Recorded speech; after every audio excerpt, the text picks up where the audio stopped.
係啦，都希望可以即係有一個呢個分享嘅時候咧，有啲如果朋友嚟唔到啊，都可以有機會去睇翻咁樣嘅。過到嚟加拿大咧，其實即係不嬲都係經濟獨立啊，即係可以自己去工作啊，去處理自己嘅財務啊。因為可能我即係由細到大或者係讀書嘅時候都係讀會計啦，咁變咗基本上我個對於數字咧，其實我對自己都係好喜愛嘅。咁所以咧，基本上我做翻即係財務啊、理財嘅方面咧，其實我自己都係好 enjoy 呢個行業嘅。咁到而家即係2025年啦，開始啦，咁又係感恩，即係而家都係即係健健康康咁樣去繼續去工作，亦都繼續希望可以將我自己嘅 passion 去同人分享嘅。咁咧喺呢個時間就即係介紹到我呢個時間就到此為止啦。咁我咧而家咧就想介紹下我哋今日嘅我哋嘅嘉賓啦。咁啊今日嘉賓咧就見到咧係阿 Kathy，咁咧 Kathy 咧佢我哋簡介少少，應該佢會再講多少少嘅。咁佢咧亦都係之前係一個企業家啦，咁啊做過生意啦，亦都係一個理財啊、財務顧問啦，亦都係做好多領袖訓練啊，亦都好中意幫助朋友啊。咁咧就係一個好好嘅，亦都係一個好好姊妹啦。咁咧佢都好想即係分享佢嘅人生啦。咁佢而家仲有即係唔同嘅身份啦，又係媽媽，又係嫲嫲添啦，已經係係啦。咁所以咧，佢亦都好想同我哋分享下佢即係喺呢個 topic 裏邊，哇！女兒當自強究竟點解咧？或者佢哋嘅 story 啊、故事係點樣？咁我而家就將個時間咧就交俾阿 Kathy 同我哋分享下啦。多謝阿 Sylvia 你嘅介紹先。咁今日好高興啦，喺呢度有好多我唔認識嘅姊妹，亦都有我啲朋友咁喺呢度先同大家 say 個 hello。咁嗱，我就唔係好叻嘅，我唔係叻過你哋好多，只不過我係年紀大過你哋。咁我知識或者見嘅嘢係一個比一個好好嘅書本。咁我希望我今日分享嘅嘢，你哋可以能夠感受得到啦。咁我或者要先 share 下我個 PowerPoint，啊哈，OK，大家睇唔睇到我個 screen？Oops，OK，睇唔睇到個 screen 啊，Sylvia？比較 OK，好啦，咁頭先啊，Sylvia 都好清楚講咗啦，我哋今日嘅主題係女兒當自強。財政自主、自由自在，今日係我所希望帶出嚟嘅信息。咁啊，Sylvia 頭先都簡單講過我啦，咁我介紹一下。咁我咧，1988年咧就已經移民咗嚟加拿大嘅啦，喺 Richmond。咁到而家咧，我哋92年又回流，跟住又回流溫哥華，跟住又回流翻香港，跟住又回流翻 Calgary。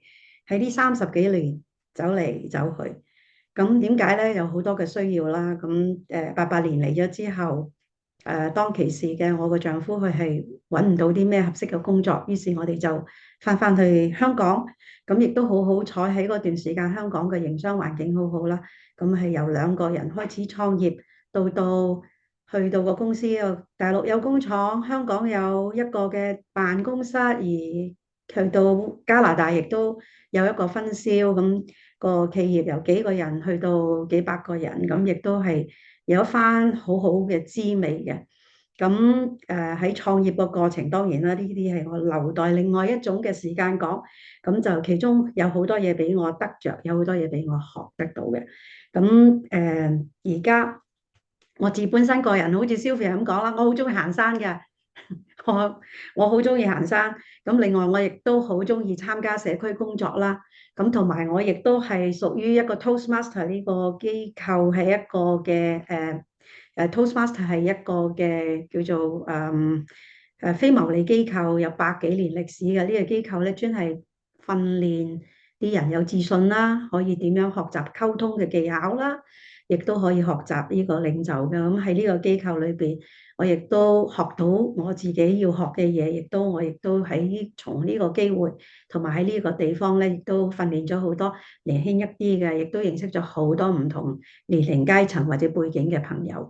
咁有時候我都會辦一啲講座啊。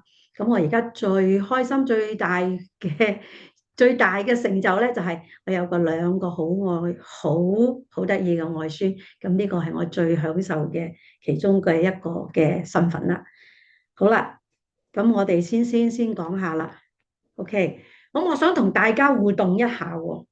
咁啊，如果你係準備好嘅咧，我就想阿 Sylvia 咧就幫手咧就嗱，呢個係不記名嘅，我真係想大家用一用個腦筋嚇，冇啱定錯嘅答案。我想俾一個問題你哋，嗱，當你去諗到經濟安全啊，即係個 financial safety，你覺得最重要先至點樣係俾到你嘅 safety 咧？答案 A 就係你個 partner 有一個穩定嘅收入，你會覺得好安全啊，好 safe 啊。答案 B 係你家庭有一個儲蓄或者一個物業。答案嘅 C 係你自己啊本身有一個獨立嘅收入，或者你自己有個投資，或者 D 政府啦，政府俾養老金你又好，退休金又好。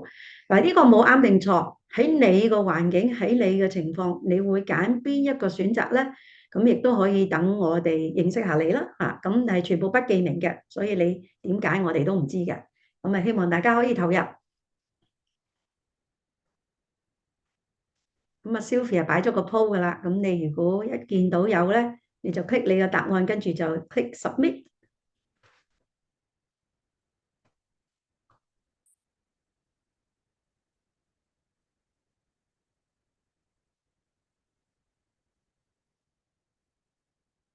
我哋所有嘅 poll 都收晒係咪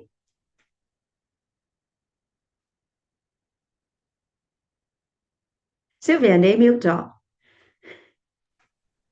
而家19個，仲有哦，OK，哦，唔緊要，兩個，我係哋差唔多啦，係咪？我哋好，咁啊，完好，啦，end 個 poll 啦。你可唔可以個 share 嗰個 result？ 呢個 OK result OK good，有5% 係當你個伴侶有穩定嘅收入，哇，大家都好醒目喎，有自己嘅獨立收入。同埋投資呢個就係安全啦。OK，唔緊要嘅。邊一個答案都好，其實問呢個問題都係可以俾你哋有一啲反思嘅。就係個反思就係話，你會唔會將呢個安全依賴咗喺人嘅身上咧？係咪啊？即係住我啱大部分都 OK，58%，very very good。咁跟住有第二個問題啦，我又想問下你哋啦。點樣去下一頁咧？係啦，第二個問題，假如今日你冇任何嘅收入，你個存款夠支撐幾耐啊？你自己知唔知啊？A 答案1個月都唔夠，B 3到6個月啦，C 1到3年，D 係5年以上。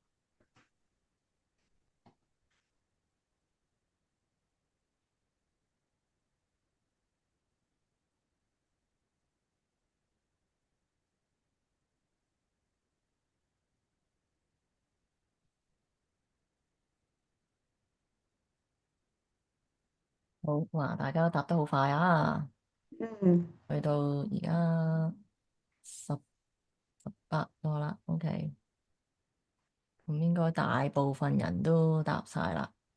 我諗 OK，90% 答晒啦。OK，咁我 end 咗先，係啦，俾大家睇下個 result。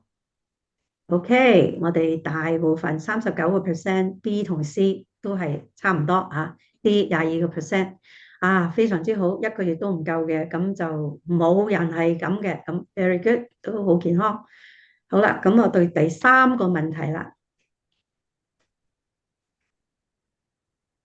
咦，我要去下一個 page，點解我去唔到下一個 page 啊？咁多下，好，我講翻第二個問題啦。呢個問題其實係俾你帶到一個嘅思考，係即係嗰個財務保障。你一個叫做緊急儲備金，咁呢個係一個幾重要嘅關鍵嘅，令到你夠唔夠呢個嘅3年或者5年以上，或者1到3年。咁呢個有一個目的喺度。咁我到下一頁啦。我覺得我 frozen 咗個 screen 喎，你係咪啊撳多個下鍵就？OK，第三條，OK，good。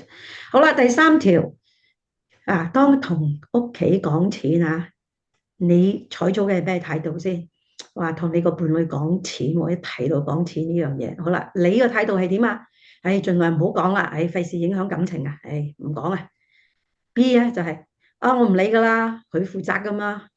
C 咧就係我都會溝通嘅同佢，咁但係咧最後嘅決定係佢拍板嘅。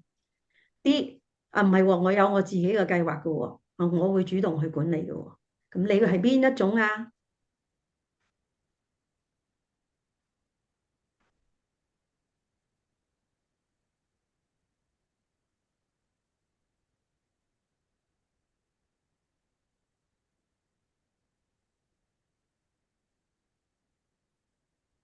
交晒未？交晒未？差唔多啦，咁啊，我就end pro 啦，好係點啊？大家睇下。大家分享下。OK，very good，very good，會溝通係。咁啊，59%係我有自己財務計劃，會主動管理。Very good，very good。咁我就好開心啦呢度。好啦，咁啊到我講下一個嘅case 啦。咁而家咧，其實咧呢個問題問你嘅話咧，就係都係俾你哋思考咗，你哋即係可以有一個思考，就係財務上邊你應該主動有主動權。OK，very good。咁我就理解到大家啦。咁我哋呢一群嘅觀眾。大部分係點樣樣嘅態度？Very good，thank you，thank you 參與。好啦，咁我首先就講下啦。我哋女性咧係有個即係蝕底啲嘅，點解啊？喺傳統嘅思想，嗱，我可能唔知你哋嘅年齡群啦，咁啊你哋肯定個個都會後生過我好多噶啦。咁喺我嗰個喺我嘅出生喺50年代，長大喺60年代、70年代，我哋嗰陣時個思想都係，唉，重男輕女嘅，女人啊最好揾個人嫁咗去，有老公養你，OK。咁啊，跟住之後啊，最好就係唔需要煩。咁就算嫁咗都好咧，男人就主外，女人就主內。大事就男人話事，細事就女人。咁而家我相信咧，後生嘅咧，我都見到好多咧，都會係男女共同承擔個家庭嘅責任啦。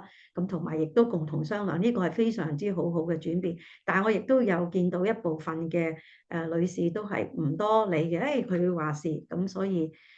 我哋今日嘅主題都係好啦。另外一樣嘢啦，咁好似我以前啦嚇，我都係好努力去做嘢啊，我係唔需要男人養㗎，我係好獨立、好堅強㗎。喺我個年代，咦喂，咁你咪變咗個老姑婆咁。咁於是而家啲人都會講係，而家都仲有個名詞啊嘛，剩女啊，嫁唔出嗰啲啊，咁即係都係好貶低我哋女性。如果你冇一個人喺度養你，冇人支撐你，好似你就係一個剩女咁，所以好多 negative 嘅嘢都係擺咗喺我哋嘅女性身上邊。咁即係好 sorry，咁我哋係要改呢一樣嘢嘅。咁我哋女性仲有一個好蝕底嘅地方，就係我哋男女同工唔同酬嘅。咁我喺加拿大統計局咧揾到一啲數字咧，嗱，我哋一個嘅喺加拿大喺全個世界146個國家裏邊，我哋係排行第30嘅。咩排行第30啊？我哋男女嗰個叫性差別指數嗰個嘅叫做 gender gap，OK，我哋係排行第30，唔係頭嗰10㗎，我哋都比較低嘅。咁同一個工作咧，如果男人有1蚊嘅收入嘅時候，我哋女性啊只係得8毫4嘅收入嘅啫喎，同一個工作喎，同薪不同酬。咁男人做嘢12個月，我哋女人要做15個半月先至可以有同樣嘅人工，right？Not fair。咁喺加拿大咧，好可惜嘅咧，就係有大概150萬嘅女性係生活喺貧窮線之下。咁點解咧？其實我喺現實嘅生活，我都碰到一啲朋友50幾歲、60歲，生活好無憂嘅，突然之間個老公今日翻嚟，我聽日同你離婚啦，咁跟住乜都冇，OK。咁所以咧，呢個亦都係一個幾唔係幾好嘅數字。咁喺2015年嘅統計數字係10年之前㗎啦，已經，但係唔緊要。咁嗰陣時佢都講啦，係喺加拿大嗰啲 part time 嘅僱員咧，大概70%都係女性嚟嘅，75%，個佔嘅比例幾多？咁2022年喺 Covid 嘅時候，喺失業嘅總人數裏邊，有63%係女性嚟嘅。OK，炒就先個女，我哋個女人就會失業先嘅。咁啊喺大公司嘅高層裏邊，男女嘅比例，女性係唔夠1/3。咁點解啊？我哋好似女性係蝕底嘅，係冇錯，我哋真係好多嘢係蝕底咗。喺個先天啦，喺個傳統啦，咁就亦都有一樣嘢就係話，我哋女性係為家庭作出嘅犧牲係多過男性㗎。OK，譬如好似我自己啦，我照顧我父母，咁我都要停一切嘢去照顧我父母，或者有 BB，如果依家嘅托兒服務又貴嘅時候，我哋都可能或者女性係唔可以外出工作，去即係因為要為咗去湊個家庭。咁所以喺2022年咧，加拿大統計局裏邊嘅數字顯示啊，大概有52%嘅女性，15歲以上嘅女性，即係差唔多有840萬嘅人，都係為咗照顧屋企而放棄工作。我記得我以前都有一個工作，但係當我媽媽好病重嘅時候，我就要辭咗我份工去照顧我媽媽啦。咁即係呢都係我願意去做嘅，係天性嚟嘅。OK，咁相比男性，即係亦都女性係有個耐性去作為一個 caregiver，比男性係多好多嘅。OK，講咗呢啲咁比較好似我哋嘅即係原性，即係原本性嘅比較蝕底啲嘅地方。咁另外一樣嘢，我哋女性嗰個嘅 nature 亦都係投資嘅意識係比較薄弱嘅喎。咁喺 FinanceBuzz 呢個 .com 我哋查到咧，就係話76% 嘅男性咧會有投資嘅意識同埋習慣。而相對咧，女性就只有56% 嘅咋嚇。咁而女性咧，你去學習嗰個投資個知識咧，通常係靠邊個啊？靠你身邊個人咯，伴侶咯，係咪啊？咁好坦白講，我自己以前雖然我係一個比較獨立嘅女性，我識得去揾錢，但係我對於投資嗰樣嘢，我真係其實都唔係好曉嘅喎。尤其是出生喺香港，好多人去買股票、買外幣、買期貨，哇冚唪唥好多時我買邊隻都衰嗰隻嘅，因為都冇乜嗰個知識喺度，都係聽人講嘅啫，係咪？咁所以我哋個投資嘅知識係比較薄弱一啲，而且咧我哋投資嘅信心嗱，男性都係有一個好處去做嘢好 focus 去做一樣嘢。咁女性可能或者我哋會照顧多方面嘅嘢，咁所以咧對定落注唔落注呢樣嘢咧都會係有比較hesitate 喺度嘅。OK，好啦，咁跟住講咗啦咁多嘢，女性經濟自主有啲咩重要性啊？大家知唔知啊？點解咁重要啊？OK，咁我就講出有幾個例子啦。萬一好彩，你而家係一個唔係幾健康嘅關係裏邊，嗱呢啲我係要想 share 我自己個人嘅經歷嚟嘅。我係有講過啦，我獨立，我揾到錢嘅，咁但係咧，我又唔係好願意做一個男人嘅裏邊嘅附屬品，咁於是咧我就希望係做一個成功男人背後嘅女人，OK，咁我覺得我自己有呢個能力去令到我身邊嘅男人去成功，於是咧我就會不顧一切咁將我自己係貢獻咁去做到一個創業，去做到一個生意，咁好開心呢樣嘢。但係好唔好彩就係話冇錢冇問題，有錢嘅時候人係會變㗎喎，呢樣係從來冇想過。咁當人變嘅時候，我就令到我喺生活咗一個非常非常困難、唔健康嘅環境，亦都影響咗我嘅生理、心理好多嘢，即係幾乎係要想自殺咁滯。但係我唔可以離開嗰個環境，因為我嘅生意、我嘅錢、我所有嘢都捆綁埋一齊。OK，我當時我認為我嘅錢咪等於大家嘅錢咯，但係佢可能認為我嘅錢就係我嘅錢，你嘅錢都係我嘅錢，係嘛？咁喺個關係咧，我成即係想話俾你聽，我係用咗差唔多20年，我先至可以離開個關係，而且亦都等到我50歲，我先至開始搞一個自主嘅財政獨立，開始有自己嘅戶口，慢慢慢慢儲到我嘅資金，可以離開。咁我先至係夠膽離開，咁嗰個過程係好痛苦嘅。咁我希望呢啲唔會發生喺你哋嘅身上邊啦。咁呢個係我個人嗰個經歷。好啦，咁點解要有自己嘅錢嘅重要性咧？就係喂，難得有一啲機會啊！咁我亦都聽到有啲老人家、有啲阿婆講，唉，我真係好想去嗰個旅行啦，不過佢又唔俾我去喎，佢因為佢唔中意去啊嘛，我想去啊。喂，佢冇自己戶口，冇自己嘅獨立嗰個經濟，所以佢想去都去唔到。又或者男人買嘢同女人嘅購買習慣係好唔同嘅。男人啊，佢可以去買架車，佢唔覺得係貴嘅。你女人買個手袋、買件靚衫，係嘥錢嘅，啱唔啱啊？你如果想使得爽啲嘅，喂，係咪有自己嘅戶口？我中意買，唔需要俾你去 exam。仲有一啲女性可能我想去讀書或者要去就進修自己啊。咁可能如果假如你冇一個獨立嘅經濟戶口嘅話，咁個男性會讀咩書啊？最驚你叻過去，啱唔啱？所以係一個好重要嘅地方。咁仲有啦，當你有錢有自己獨立嘅經濟，你就有自己嘅自信。我好記得我媽媽以前同我爸爸一齊生活嘅時候，我爸爸將佢個名剔除咗喺個屋企之外，呢個對佢一個好大嘅侮辱。而且我亦都好明白，當一個男人將佢個經濟個女人嘅經濟主權攞走嘅時候，其實就係攞走咗佢個自由。咁呢個係對我嚟講一個非常深刻嘅印象。所以有你自己個經濟能力嘅時候，你自己自然有個信心，你自然可以去策劃你一個好從心所欲嘅未來。你可以咁講啊，喂 Kathy，你講啲嘢好似好 negative 喎，係咪啊？喂，我而家老公好好喎，對我又好好，又任我使任我用，我完全都唔需要擔心佢會變心，即係 very very good，OK？非常之好，我好感恩，即係大家會有一個咁照顧你嘅丈夫。咁但係亦都有一樣嘢，女性嘅生命係比男性長嘅，OK？當佢唔喺度嘅時候，你都係要自己照顧自己。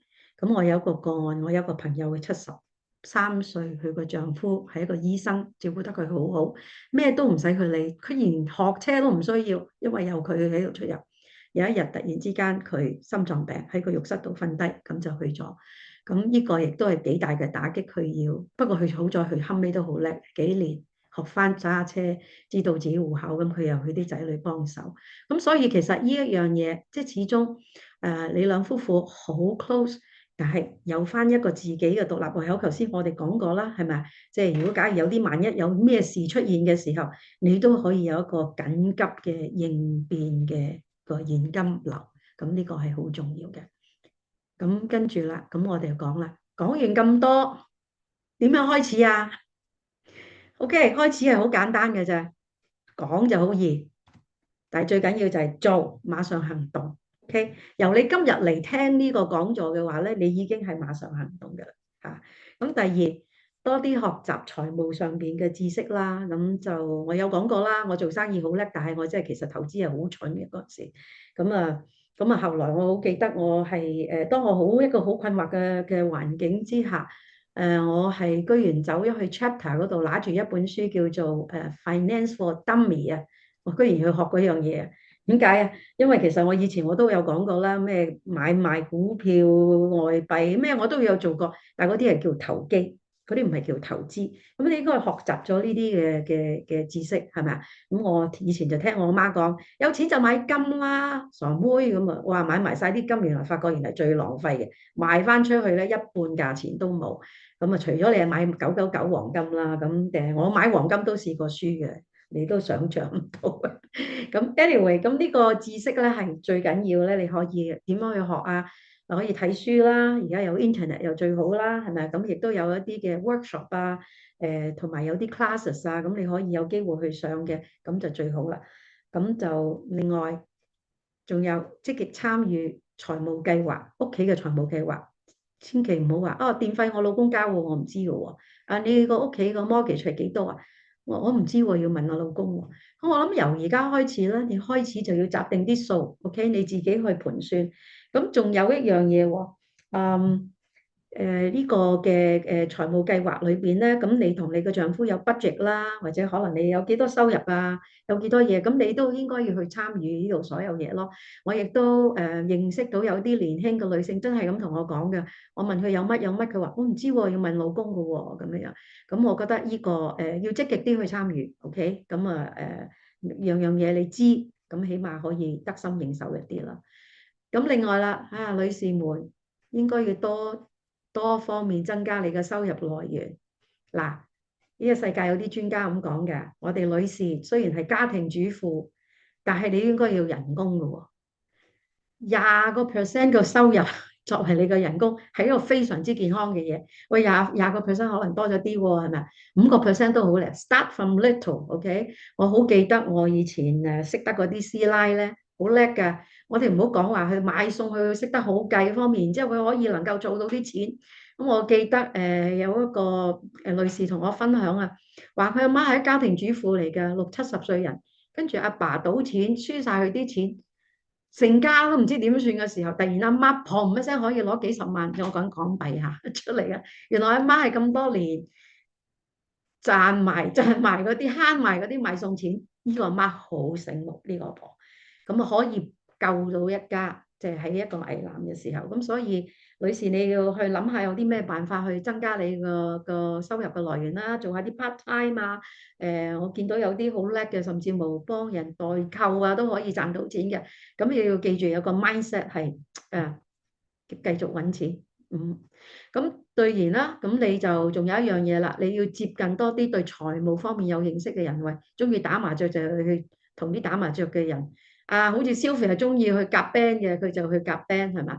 咁如果你想多啲有財務上邊嘅認識嘅話咧，咁你就係群一啲財務上邊有認識嘅人啦，好似我同阿 Sylvia，我加入咗去 Novella 係19年之後，我而家個個禮拜，我哋都去群住一班後生嘅人，去傾下個世界個局勢啊，有啲咩投資嘅方向啊，我而家都醒咗好多噶啦。咁就的而且確，你係近朱者赤，近墨者黑。咁你如果識嗰班人，全部都喺呢一方面係 savvy 係叻嘅，咁你亦都會自然就財來自有方噶啦。好啦，跟住最後一樣嘢，最緊要你有自信，OK？你千祈唔好擔心，我做呢樣嘢得唔得㗎？No。咁我睇完頭先嗰個大家嗰個嘅 answer，我都發覺呢度都幾有，即係好多都即係行一個好好嘅方向㗎啦。咁嗱，我哋個思想就要好似個生意佬咁樣樣啦。我哋唔係話樣樣都要計算，不過咧你係要有一個咁樣嘅準備，樣樣嘢都係要有一個後備。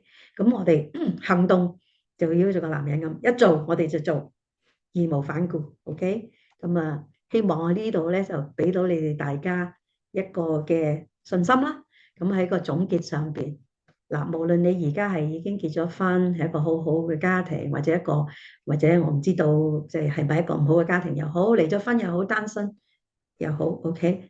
首先一樣，我忠告大家咧就先要學習愛自己。嗱，呢樣嘢亦都喺我生命裏邊學咗嘅。我唔係好識愛自己，我將自己嘅所有嘢奉獻出嚟。嗱，愛自己唔係等於自私嚇，愛自己係 self-compassion。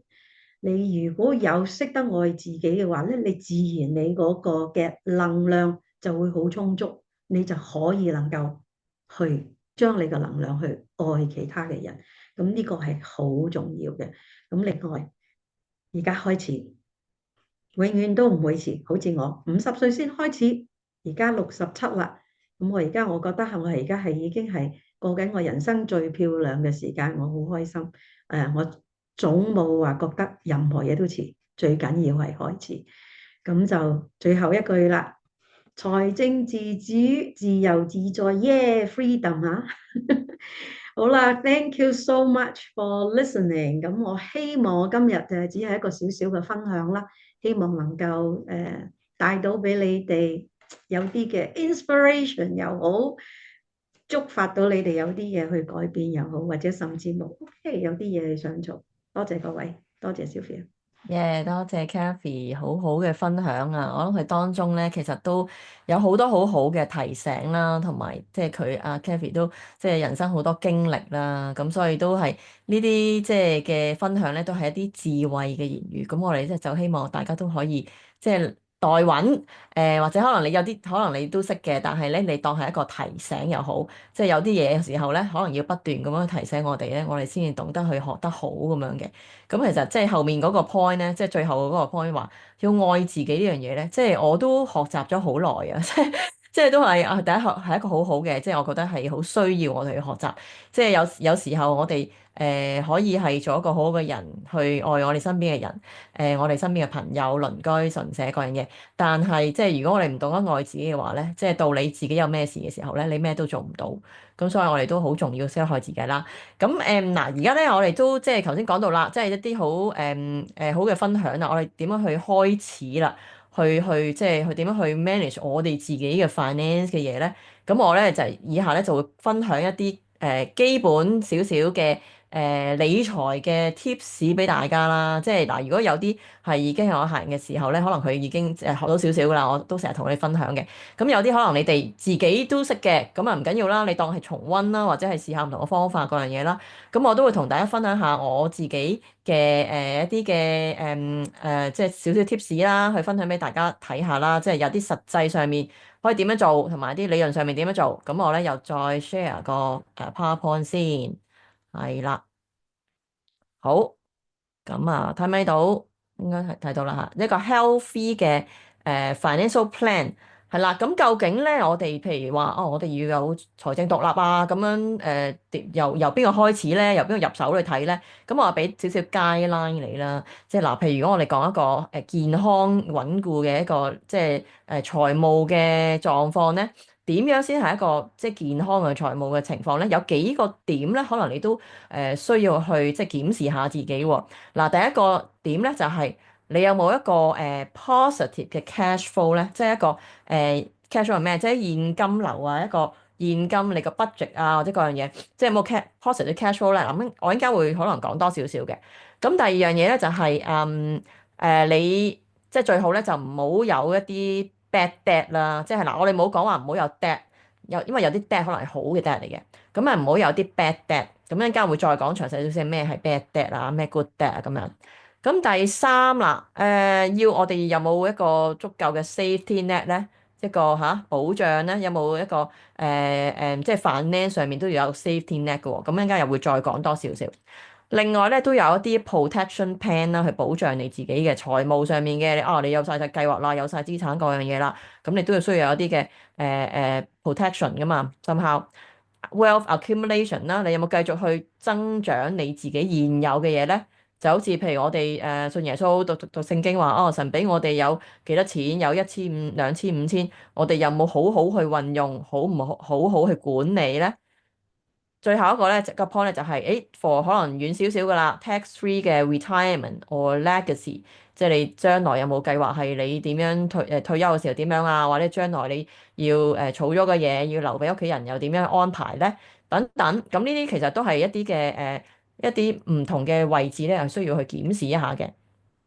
咁咧好多時候我哋去頭先睇嗰幾樣嘢嘅時候咧，我哋嘅目的係希望咧，即係好多時候我都會同客人去講，我去了解你個財務狀況，其實都係某程度上咧係俾你自己去了解你自己嘅財務狀況係點樣嘅，係啦，因為有時有啲人可能佢都唔知啊，我知道大概係幾多收入啦。咁但係我有好多好多支出，有啲人可能連自己嘅支出咧都唔係好知，因為可能係我有個好好嘅老公，佢處理晒所有嘢，我連交幾多錢幾多錢稅啊，幾多錢租啊，或者係呢啲乜廢物費啊係幾多都唔知，或者嗰張單擺喺邊咧又唔知嘅，咁可能我哋都自己都要去慢慢去逐啲去 pick up 翻啦。如果你真係唔知嘅時候咧，可能你都要去知道下自己，你究竟有幾多收入支出？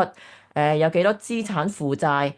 夠唔夠呢個緊急嘅基金 emergency fund 咁樣咧？其實都係需要去了解嘅你自己。另外咧，都需要去即係 protect your money from inflation, from retirement 同埋 from losing income。另外就係繼續要去頭先講，繼續增長你嘅錢啦。有咩方法啊？減低稅啦！喺加拿大裏邊咧，即係呢個萬稅嘅國家咧，我哋好大嘅 topic 就係圍繞住個稅啦。點樣可以合法地去減低，唔需要俾咁多稅咧？點樣去增加你嘅譬如投資嘅 rate of return 啦，或者點樣去建立一個好好嘅財務理財嘅習慣啊，或者一啲技巧等等啦。咁咧。我哋就即係會話俾你聽啊！我哋都鼓勵你有一個 balance 嘅 cash flow，即係一個平衡嘅 cash flow。咁呢個大概係俾咗大家一個 guideline。點樣係一個 balance cash flow 咧？其實一般人咧，佢嗰個支出嘅時候咧，好多時候佢嗰個譬如住屋啊，係佔得比較大部分嘅。咁可能而家即係一般我哋 housing 可能係租金啦，或者係你去供樓啊，總之同屋有關嘅使費咧，可能大概40%。咁另外一啲 daily expenses，可能你去買餸啊、入油啊、去養架車啊等等，咁可能佔你25%到。咁另外咧，可能你亦都有啲 savings 啊，或者啲 financial plan 啊，等等啊，保險各樣嘢咧，可能佔你20%。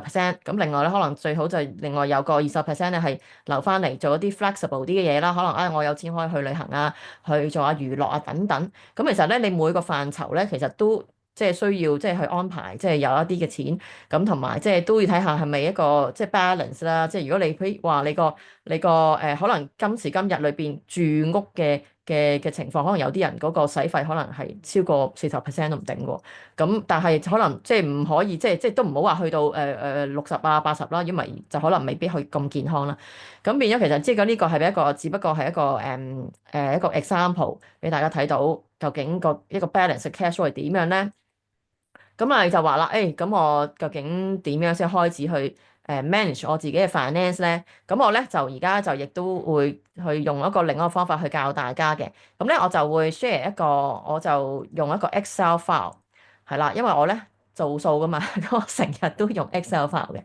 咁咧我就就算同客人去即係分析佢嘅財務啊，或者點樣咧，我都會用 Excel file。我自己咧，去計嗰啲譬如理財，即係 manage 自己嗰啲 finance 都係用一個 Excel file 嘅。咁所以我都分享下一個 Excel file，我都想同大家即係去睇下，係啦。即係你如果你唔識得點樣去做嘅，即係因為有時計數你唔係而家今時今日應該都唔係再用紙筆咁樣去寫啦嚇。我諗即係 efficient 啲，可能就真係用個電腦去幫你去做啦。咁而家係咪睇到我個 Excel 啊？係咪 OK 係嘛？睇到。係啦，咁咧而家呢個咧，我就一般咧就用一個 Excel。今日會講三個 step 先。有啲時間係因為我就即係可能有好多嘢要講，但係今次我哋講咗3個 step 添。第一個 step 咧就係會教你點樣去即係 manage 你個即係做一個 cash flow 嘅 statement 或者 cash 你個 budget 咁樣嘅。咁究竟 cash flow 係咩咧？頭先其實都講過啦，你嘅收入減你嘅支出就係你嘅 cash flow 啦。咁你個 cash flow 咧可以係 positive，亦都可以係 negative 喎。咁當然我哋梗係希望你個 cash flow 係 positive 啦，即係意思係話你個收入係大過你個支出，咁先係健康噶嘛。如果調轉咧，咁你就真係要再檢視下有冇啲咩需要改變啦。咁你譬如點樣去用一個 Excel 去做咧？嗱，如果你話我唔識喎，或者點樣，唔緊要嘅。今日嚟到嘅朋友咧，我呢個 file 咧之後會 share 俾大家嘅。其實我就 set 晒所有 formula 喺入邊噶啦。咁即係如果你即係好多唔係好識用 Excel 嘅，唔緊要嘅。嗱，我俾啲 example 你 plug 啲 number 入去。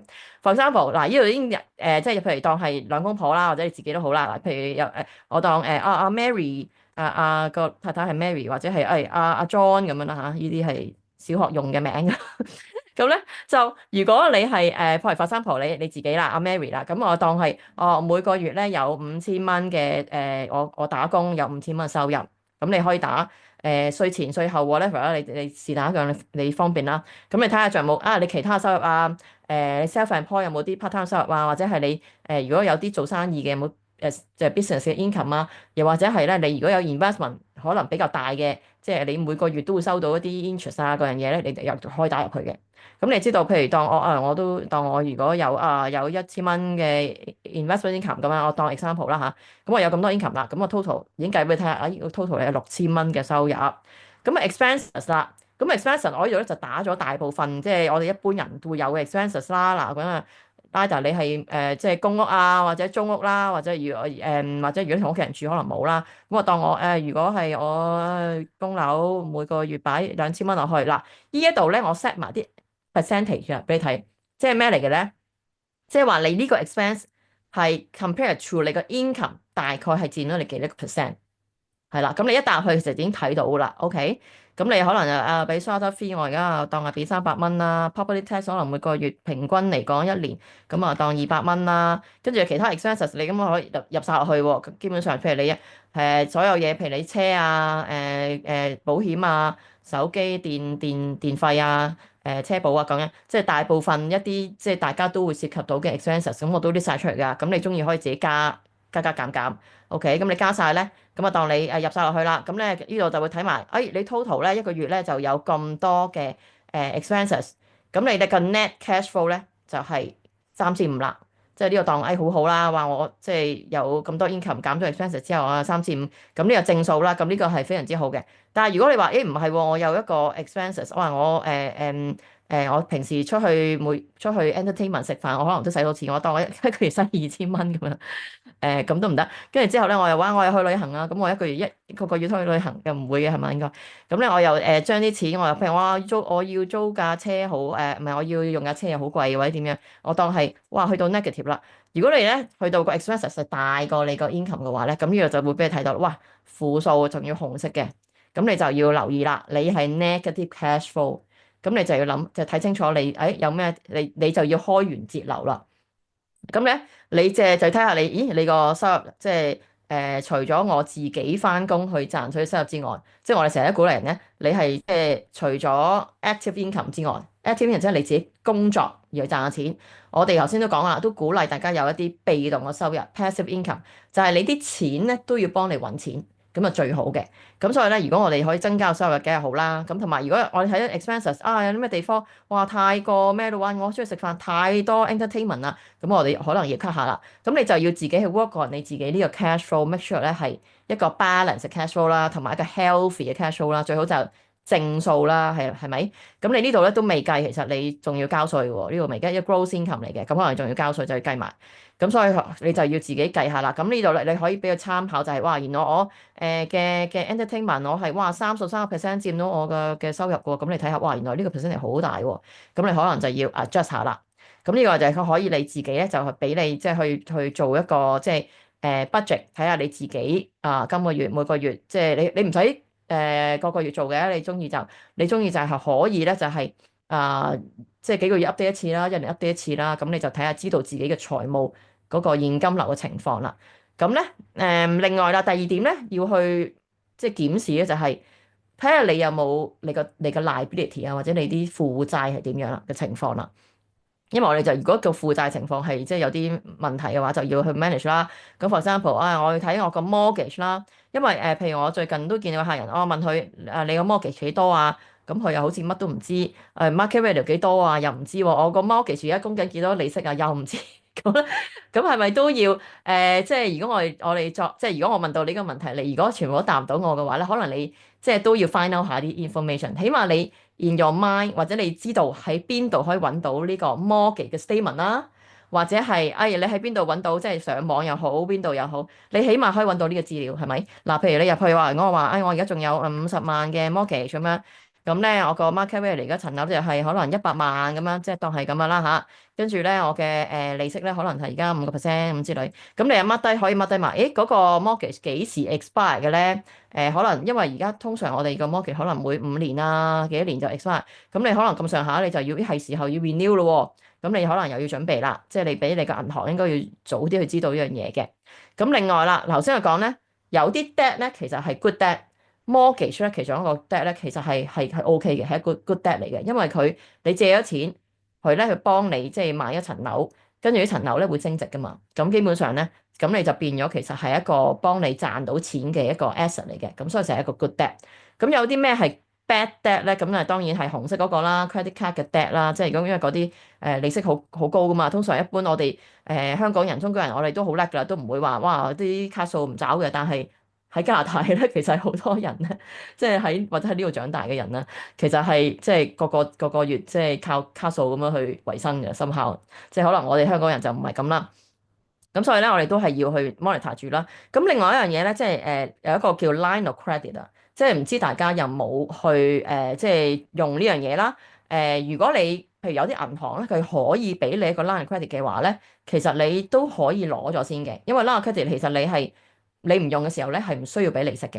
咁但係其實呢個如果你攞咗，譬如我當我有攞咗一個譬如10萬蚊嘅 line of credit。咁我如果需要用即係 emergency 嘅時候咧，其實係可以係你嘅 emergency fund，OK？咁所以我哋都建議你如果有啦 credit 咧，其實都係一個好嘅嘢嚟嘅。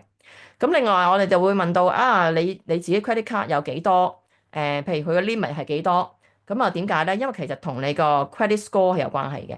我哋成日都會提議咧，就係我哋嚟到加拿大，特別係初嚟加拿大啲人咧，你最好咧就係要 monitor 住你嘅 credit score。通常我都會問我啲客人。你知唔知道自己嘅 credit score 係幾多咧？咁咧，其實呢度俾你一個 guideline 咧，其實即係嗰啲分咧由300至到900不等咁樣嘅。一般嚟講咧，可能啲人就係700幾、600幾咁樣啦，或者係更加好就係700幾、800幾、900咁啦。咁你就去到即係 at least 你係要 good 咧，或者 excellent 咧，你個 credit 咧，你將來先有機會借錢嘅。如果你個 credit score 係即係低過700嘅話咧，咁就可能問問地啦，都 fair 嘅。但係如果你個 credit score 係即係唔係好高嘅話咧，咁你就要慢慢去 build up 你個 credit score 啦。咁同你用你自己嘅 limit 咧都有關係嘅，即係話你譬如你 credit card 係俾咗有譬如3000蚊嘅 limit 你，哇你成日咧都用到2000蚊嘅，咁咧呢個其實都會對你嘅 credit score 係有影響嘅，即係你用得太多，因為一般嚟講佢哋建議就係唔好超過30%，你用你嘅 credit，咁咧就係最好嘅。如果超過咧，其實係會可能對你 credit score 係會有扣減嘅分數嘅，咁所以呢個你都留意啦。咁另外啦，去到第三個 point 啦，咁我哋都建議咧，大家咧係要有一啲 emergency fund 嘅。頭先我都大家即係可能聽過啦，emergency fund 你都有啲緊急嘅基金係隨時可以用嘅，即係話如果你係即係 touch wood 有啲咩事發生，或者屋企有咩事發生，你要係有一啲錢擺喺一啲流動性嘅地方，譬如係個 saving account、checking account 等等，TFSA 嗰啲都可以流動，可以攞出嚟。就唔係揸住，你係可以攞。咁我哋就建議係你嘅用你嘅收入嘅大概3至6倍，就做你嘅 emergency fund。即係假設呢度已經俾你計咗啦，嗱你當我個收入係6000蚊一個月，咁咧就建議你 at least 有18000至到36000嘅 emergency fund，即係呢一個啲 saving account 嘅 bank account 隨時可以攞到出嚟嘅。咁就係一個為之一個比較穩陣少少嘅位啦。頭先講到 line of credit 都可以係 emergency fund 嘅。但係你有自己嘅 cash 嗰啲嘅更加好啦。咁但係咧，你有太多 emergency fund 喺個 saving checking account 裏邊咧，其實都唔好嘅喎。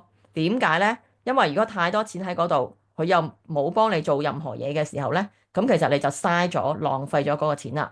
如果係太多嘅 emergency fund 多過3至6個月嘅話咧，其實嗰啲錢咧你係要做一啲嘢嘅，因為佢要幫你揾錢嘛，你就要最好咧就做一啲唔同種類嘅投資啦。希望可以幫你可以賺到多啲錢，因為你知道喺而家啲錢喺 saving checking account 咧，佢個利息係好少，甚至係冇乜利息嘅。咁你擺嗰啲錢喺度擺得耐嘅話咧，其實就係貶值緊嘅。OK，咁所以我呢度建議咧，你係將你嘅 emergency fund，如果係太多嘅話咧，你都要做一啲適合你嘅投資。OK，就即係可以利用唔同嘅戶口啦，TFSA 啊、RRSP、RESP 等等各樣嘢去做啲投資，就適合你嘅投資啦。咁譬如 for example，我當我都擺咗啲錢喺度咁全部都我做晒 formula 㗎啦，基本上即係話我如果有啲幾多錢喺度咁咧，全部都 set 晒 formula，咁咧就俾你睇到你 total 咁多如果我 RRC 我又有2萬蚊咁樣，跟住咧 RESP 又有5萬蚊，咁咧就全部咧即係已經幫你計好晒啦。基本上咧，我呢個 template 你一拍入去啲蚊啲嗰啲錢咧就計好晒啦。咁假設頭先話，我個 principal resident 咧係有100萬嘅 market value 嘅。如果我仲有個rental property，我當係80萬咁樣啦，個 market value。咁你 total 咧就計埋你而家 total 嘅 asset 有幾多，同埋減埋你個 liability 幾多，就會計埋你個 net worth。有時候我哋需要知道自己究竟我而家有即係幾多嘅即係真正嘅資產咧，資產淨值啊，即係如果中文咁講，係將你所有嘅 asset、所有嘅資產減除你所有嘅 liability、所有嘅負債，就等於你嘅 net worth 啦，就等於你嘅資產淨值。咁你一睇咧，你入晒啲數據咧，原來我嘅資產淨值係咁多嘅咁樣，又或者原來我啲資產淨值係負數嘅，咁你起碼自己知道。咁嗱，呢啲咧就係一啲好基本嘅一啲嘅方法，一啲用具去幫你咧點樣去好簡單地，總之你係搜集晒啲資料。即係如果我哋高呼咗呢啲嘅數字，你全部都好似唔知嘅話咧，咁你就真係要做下功課啦。我就建議你咧，就翻去開始逐啲逐啲去揾翻出嚟，起碼你知道自己究竟或者屋企嘅收入支出啦。或者資產負債或者 emergency fund 嗰啲係點樣？咁呢個只不過係一個好初步去起步去做呢樣嘢。咁咧就即係介紹俾大家啦，因為呢個都差唔多嘢都要做嘅，同啲客人係啦。咁另外咧，我哋有一樣嘢都好想教大家嘅，咁咧我就會係睇先，我 share 翻我個 PowerPoint 先啦，繼續去有一個位咧。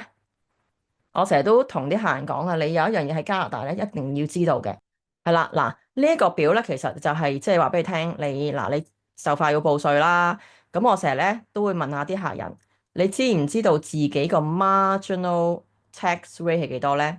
因為其實咧，我覺得呢個都幾重要嘅，即係你要知道喺加拿大生活咧，你自己要知道自己 marginal tax rate。嗱呢個表咧，其實就係一個combine 咗嘅 tax table。combine 咗你嘅因為嗱喺加拿大咧，即係我哋係交兩種稅噶嘛，係省政府同埋聯邦政府嘅稅，federal 同埋 provincial。咁我哋而家喺 BC 啦，咁呢個咧就係 BC 省嘅一個 tax table combine 咗噶啦，即係簡單啲俾你睇就揾咗個 combine 嘅 table，咁啊容易啲睇啦。咁即係話咧，假設你係揾錢咧，係賺到嗰個錢咧，就係喺如果47000、48000樓下嘅錢咧，你咧基本上咧嗰個成個數嘅錢咧就係打20%嘅稅，就睇嗱 other income 呢行，你就所有嘅47000、48000以下嘅錢咧，就大概打20% 嘅稅啦。但係咧之後你再如果揾多啲嘅錢咧，但係47000至到55000啊，咁咧你嘅稅率就會高啲嘅咯，就會22.7啦。咁你再高啲咁咪就越揾得多錢咧，你嗰一個稅階咧就會越高嘅。OK，咁你要知道你嘅 marginal tax rate 個 MTR 啦，我哋容易記啦 MTR。OK，咁咧就係、for example，你話我揾100000蚊，OK 嗱，但係呢個 taxable income 嚟啊，當佢減晒所有嘢。如果我嘅 taxable income 係100000蚊，咁你個 marginal tax rate 就會係 fall into 呢一個31%。當我減晒所有嘢，你嘅 taxable income 係100000蚊，咁你個 marginal tax rate 係31%。咁係咩意思咧？即係話咧，你如果再揾多10000蚊咧，你嗰10000蚊咧係要交3100嘅稅，OK？但係如果你減低，你話啊，我想減稅喎，我100000蚊，我可唔可以減低少少我稅咧？我譬如我減多4000蚊咁樣，咁呢4000蚊咧，我就其實可以減低我嘅31%稅，即係話減低稅4000蚊意思係咩咧？譬如啱啱過咗個 RRSP season 啦，deadline 咗啦，琴日前兩日，咁咧如果你係想減稅嘅話，你擺錢落 RRSP 度或者擺去一啲地方，譬如或者而家FHSA 啊嗰啲咧。咁你每1000蚊嘅擺落去嗰個 RRC 或者 FHSA 咧，你就可以慳到310蚊，即係慳到31%。OK，但係咧即係你基本上你越揾得多錢咧，你嗰個marginal tax rate 越高啦，咁你去做嗰啲減稅嗰個策略咧，嗰個就更有效啦。For example，講到 extreme 啲計啦，如果你揾到30萬一年嘅話咧，你個 marginal tax rate 就係最高啦。即係喺加拿大喺 PT 省53.5%，即係基本上你揾一半，你要揾幾多錢咧？基本上上邊嗰啲錢咧，25萬以上嗰啲錢咧，就係一半就同政府打工啦，即係你就收到少過一半嘅，基本上係政府多啲嘅，政府大份你細份。OK，咁所以基本上如果你係即係個收入係高嘅話咧，你係更加需要去學習點樣去合法地去減低你嘅稅啦。OK，所以你要知道究竟即係大概你自己嘅 marginal tax 係幾多啦。咁而家睇咗呢度啦，其實可能大家睇咗之後，你都會知道。咁你就會知道啊。如果我想減稅，譬如我想擺錢落 RSP、FHSA 嗰啲，咁你可以大概即係慳到幾多稅咧，就心中有數啦。即係咁當然再 detail 啲要點樣計咧，可能就要再去 consult 我哋啦，或者係揾個會計師啦咁樣。OK，咁另外咧就係所以係啦，點樣去即係合法地去減你嘅稅咧，其實即係我哋都可以利用到一啲政府嘅戶口啦，一啲我哋成日講話係喺加拿大咧，好需要認識呢個字啊，叫做 tax shelter，tax shelter growth 啊，即係話係一個喺稅務任庇底下嘅，即係一個庇護底下嘅，即係可以暫時唔需要交稅住，或者係永遠都唔需要交稅。咁有幾個 account 咧，政府俾我哋咧係可以好好利用嘅。嗱，TFSA 啦，佢其實可能好多人都有用，或者係有啲人可能未必知點用啦。咁但係如果你唔知點用咧，你就之後我有機會可以再分享嘅。TFSA Tax Free Saving Account 就係永遠都唔需要打稅，tax never，即係話你擺入去嘅錢，入去做任何稅後嘅錢，擺入去做任何嘅投資，係入邊嘅增長咧係唔需要打稅嘅。RESP 就係嗰啲教育基金啦，基本上差唔多99%嘅家長咧都會開呢個戶口去幫小朋友儲錢去將來讀大學。咁你入邊嘅儲嘅錢咧，其實政府亦都會俾翻一啲 grant 嚟嘅。OK，差唔多係平均20%你儲嘅錢，即係有個 maximum 上限啦。當然，咁所有家長咧都應該會開呢個戶口啦。如果你未開嘅話，就真係要問下啦，即係你要去考慮下啦。另外就係 RSV 啦，啱啱過咗 RSV season 啦，咁我哋之前幾日真係忙到黐線啦，咁就啲人就希望可以即係譬如為2024年減稅，咁就係前幾日之前咧就擺入去啦，咁你而家而家再擺咧就係 for 2025年嘅啦，咁亦都係 tax later 嘅，呢個係 defer 嚟嘅 tax 嘅，可以 deduct 即係將你嘅錢擺入去咧係可以 tax deductible 嘅。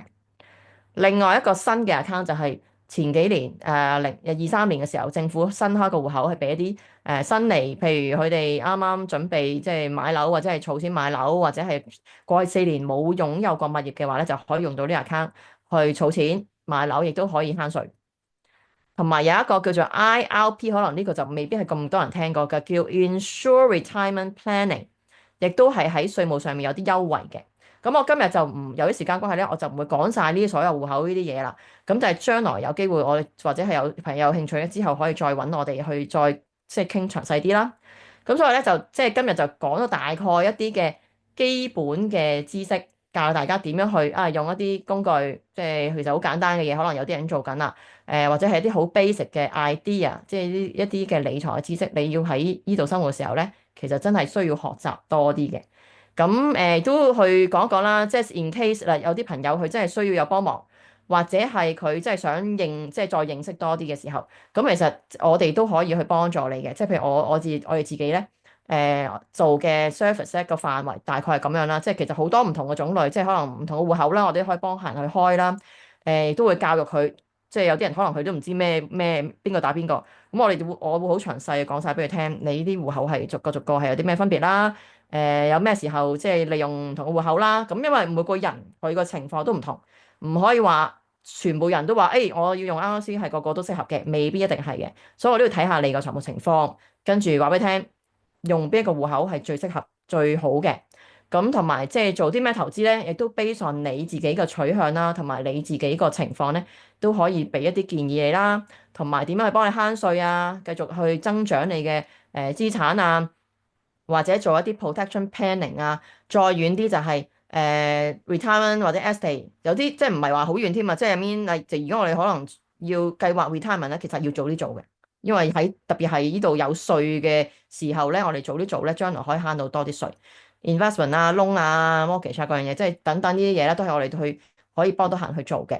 咁所以咧，今日我哋對分享嘅即係嘅 topic 咧，大概就去到呢度啦。